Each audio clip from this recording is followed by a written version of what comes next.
नकली रिश्तेदार। बरसात की शाम थी। घर के सभी लोग बैठक में बैठकर चाय पी रहे थे। तभी दरवाजे की घंटी बजी। दरवाज़ा खोलते ही सामने लगभग 50 साल का एक आदमी खड़ा था। उसके हाथ में पुराना बैग था, आंखों में अजीब सी बेचैनी। मैं सुरेश हूँ, तुम्हारे ताऊ जी का बेटा, उसने कहा। घर के लोग एक दूसरे का चेहरा देखने लगे। परिवार में किसी ने कभी उसका नाम नहीं सुना था। सुरेश ने जेब से कुछ पुराने फ़ोटो निकाले। फ़ोटो में दादाजी और एक छोटा बच्चा दिखाई दे रहा था। दादाजी की आंखें भर आई। ये तो सच में हमारे परिवार की तस्वीर है। धीरे धीरे सभी को यकीन होने लगा कि सुरेश सच बोल रहा है। उसे घर में रहने की जगह दे दी गई। शुरुआती दिनों में सुरेश बहुत मददगार साबित हुआ। वह सबका ख्याल रखता, दादी को दवा देता, बच्चों के लिए खिलौना लाता, घर के कामों में हाथ बटाता। कुछ ही दिनों में वह परिवार का हिस्सा बन गया। लेकिन राहुल को उसके व्यवहार में कुछ अजीब लगने लगा।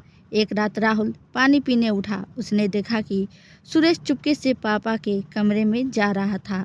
कुछ देर बाद वह बाहर निकला। राहुल ने सोचा शायद कोई ज़रूरी काम होगा, लेकिन अगले दिन अलमारी का सामान बिखरा मिला। सुरेश ने अनजान बनने का नाटक किया। दिन बीतते गए, फिर घर में छोटी छोटी चीज़ें गायब होने लगी। पहले नकदी, फिर गहनों का एक डिब्बा, फिर कुछ ज़रूरी दस्तावेज। घर में तनाव बढ़ने लगा। एक दिन राहुल ने सुरेश का पीछा करने का फैसला किया। सुरेश रोज़ शाम को घर से निकलता और देर रात लौटता। उस दिन राहुल चुपचाप उसके पीछे चल पड़ा। सुरेश शहर के एक पुराने गोदाम तक पहुंचा। वह अंदर गया। अंदर का नज़ारा देखकर उसके होश उड़ गए। कई लोग बैठे थे। टेबल पर नकली आधार कार्ड, फर्जी दस्तावेज और संपत्ति के कागज रखे थे। सुरेश किसी गिरोह का सदस्य था। उसका नाम अमीर परिवारों में रिश्तेदार बनकर घुसना था।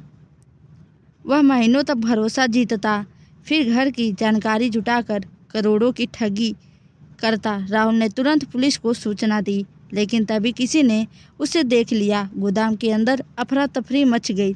सुरेश और उसके साथी भागने लगे। पुलिस समय पर पहुंच गई। घेराबंदी शुरू हुई। कुछ देर की भागदौड़ के बाद पूरा गिरोह गिरफ्तार कर लिया गया। पूछताछ में चौंकाने वाला सच सामने आया।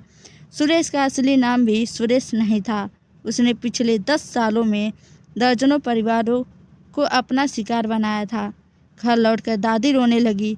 उन्हें सबसे ज़्यादा दुख इस बात का था कि उन्होंने उसे अपना बेटा मान लिया था। उन्होंने उनका हाथ पकड़कर कहा, गलती भरोसा करने की नहीं थी, गलती उस इंसान की थी जिसने रिश्तों का इस्तेमाल धोखे के लिए किया। कुछ दिनों बाद अदालत ने पूरे गिरोह को सज़ा सुना दी। परिवार सुरक्षित था, लेकिन घटना ने उन्हें सबक जरूर दिया। हर मुस्कुराता चेहरा अपना नहीं होता, और कभी कभी सबसे बड़ा खतरा बाहर से नहीं, रिश्ते बनकर घर के अंदर आता है।